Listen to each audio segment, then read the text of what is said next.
Students, आज हम new chapter electrochemistry यानी वैद्युत रसायन स्टार्ट करेंगे। इलेक्ट्रोकेमिस्ट्री, इलेक्ट्रो यानी हम इसको विद्युत और केमिस्ट्री मतलब यहाँ पे रासायनिक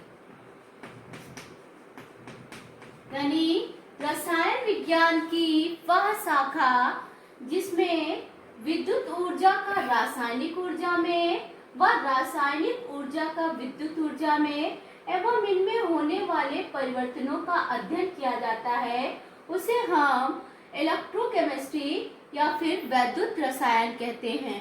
फिर से समझ लीजिए, रसायन विज्ञान की वह शाखा जिसमें विद्युत ऊर्जा का रासायनिक ऊर्जा में, रासायनिक ऊर्जा का विद्युत ऊर्जा में व इनमें होने वाले परिवर्तनों का अध्ययन किया जाता है, उसे हम इलेक्ट्रोकेमिस्ट्री कहते हैं।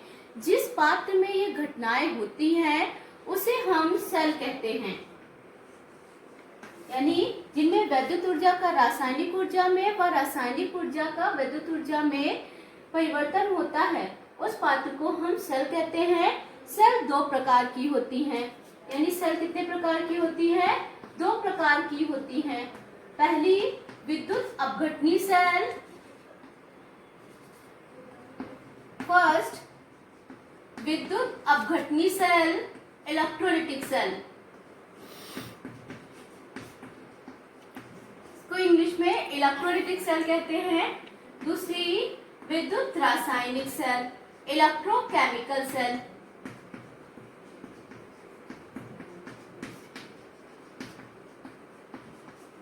तो फर्स्ट है विद्युत अपघटनी सेल, यानी वह सेल जिसमें विद्युत ऊर्जा का रासायनिक ऊर्जा में रूपांतरण होता है, उस सेल को विद्युत अपघटनी सेल कहते हैं। नेक्स्ट है विद्युत रासायनिक सेल, वह सेल जिसमें रासायनिक ऊर्जा का विद्युत ऊर्जा में रूपांतरण होता है, उसे इलेक्ट्रोकेमिकल या फिर विद्युत रासायनिक सेल कहते हैं। अब बात करते हैं विद्युत अपघटनी सेल की। तो विद्युत अपघटनी सेल में फर्स्ट है विद्युत अपघटनी सेल।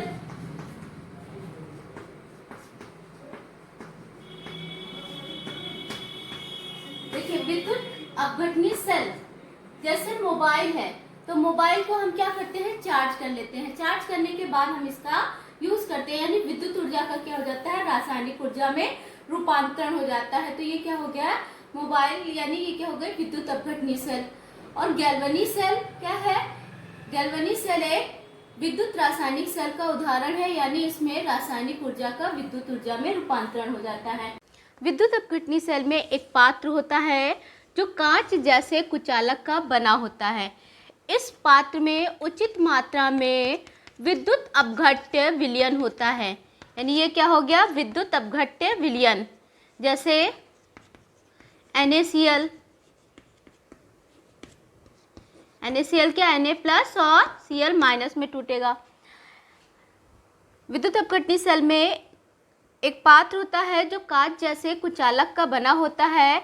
इस पात्र में उचित मात्रा में विद्युत अपघट्य विलयन होता है। इस विलयन में दो धातु की छड़ें लगी होती हैं, डूबी रहती हैं।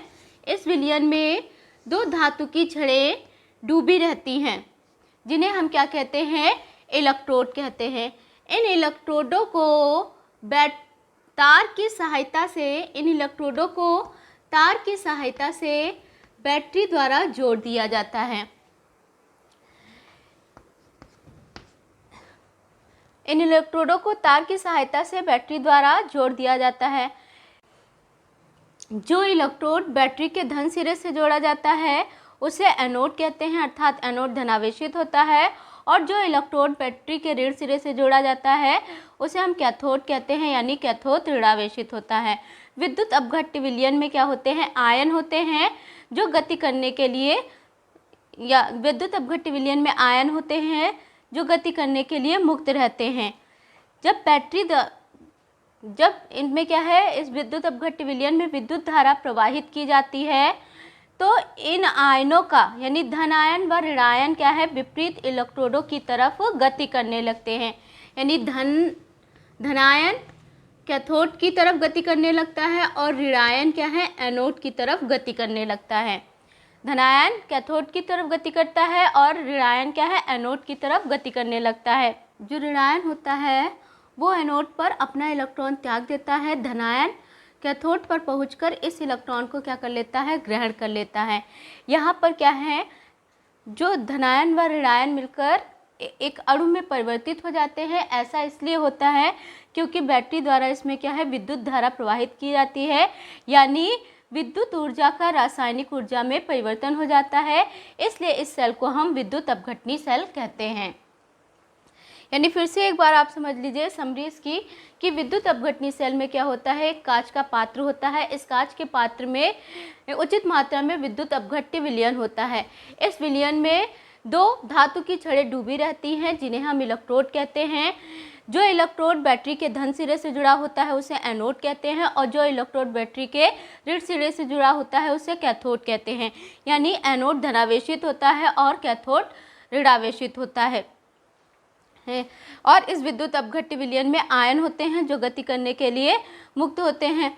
यानी जब इस विद्युत अपघट्य विलयन में विद्युत धारा प्रवाहित की जाती है तो धनायन और ऋणायन क्या है, विपरीत इलेक्ट्रोडों की ओर अपना गति करने लगते हैं। यानी जो धनायन है वो कैथोड की तरफ गति करने लगता है और जो ऋणायन है वो एनोड की तरफ गति करने लगता है। यह क्या है, एनोड पर अपना इलेक्ट्रॉन त्याग देता है, यानी एनोड पर ऑक्सीकरण होता है और धनायन क्या है, कैथोड पर पहुंचकर इलेक्ट्रॉन ग्रहण कर लेता है, यानी कैथोड पर क्या होता है, अपचयन होता है। यहाँ पर क्या होते हैं, ऋणायन और धनायन मिलकर अणु में परिवर्तित हो जाते हैं। ऐसा इसलिए होता है क्योंकि बैटरी द्वारा क्या है, इसमें विद्युत धारा प्रवाहित की जाती है, यानी जो विद्युत ऊर्जा है उसका रासायनिक ऊर्जा में रूपांतरण हो जाता है। इसलिए हम इसको विद्युत अपघटनी सेल कहते हैं। जैसे इसमें हमने क्या लिया, विद्युत अपघट्य विलयन यानी NaCl का विलयन लिया, तो जो Cl माइनस है वो क्या करेगा, हाफ Cl2 प्लस इलेक्ट्रॉन, ये एनोड पर क्या करेगा, अपने इलेक्ट्रॉन को त्याग देगा। Na प्लस क्या करेगा, कैथोड पर पहुंचकर इलेक्ट्रॉन ग्रहण कर लेगा और Na में परिवर्तित हो जाएगा। ठीक, अब बात करते हैं इलेक्ट्रोड की।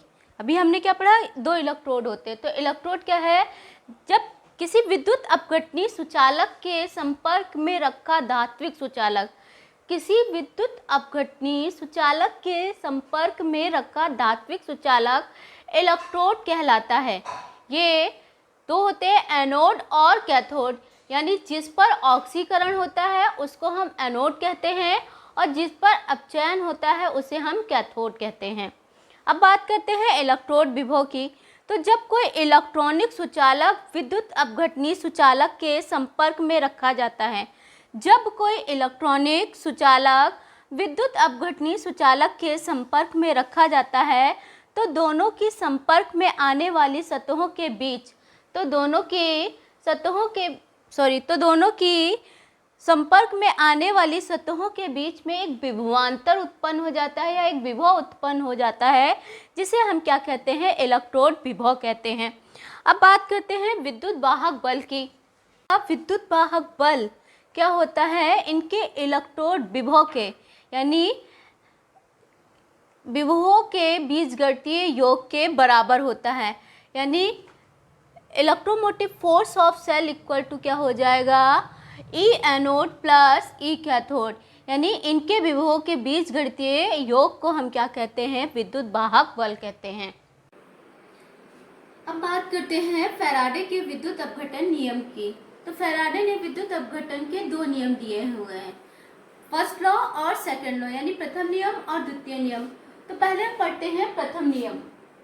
According to first law of Faraday, जब किसी विद्युत अपघट्य विलयन में विद्युत प्रवाहित की जाती है तो इलेक्ट्रोडों पर ऑक्सीकरण या अपचयित होने वाले आयनों की मात्रा विलयन में प्रवाहित होने वाले आवेश पर निर्भर करती है। यह है फैराडे का फर्स्ट लॉ। मान लेते हैं कि किसी पदार्थ के विलयन में Q गुलाम आवेश प्रवाहित करने पर मुक्त होने वाले पदार्थ की मात्रा W है।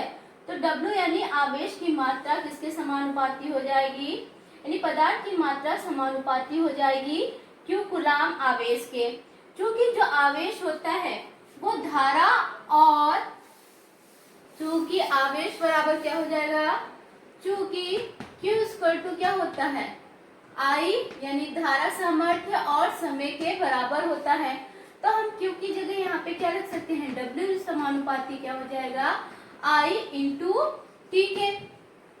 अब जब समानुपाती साइन हटता है तो एक नियतांक आता है जिसे हम Z से डिनोट करते हैं, यानी W इक्वल टू क्या हो जाएगा, Z into I into T, जहाँ चूंकि Z बराबर क्या है, विद्युत रासायनिक तुल्यांक है, यानी I बराबर Q बराबर हम क्या रख दें, 1 रख दें, और T बराबर 1 हो जाए।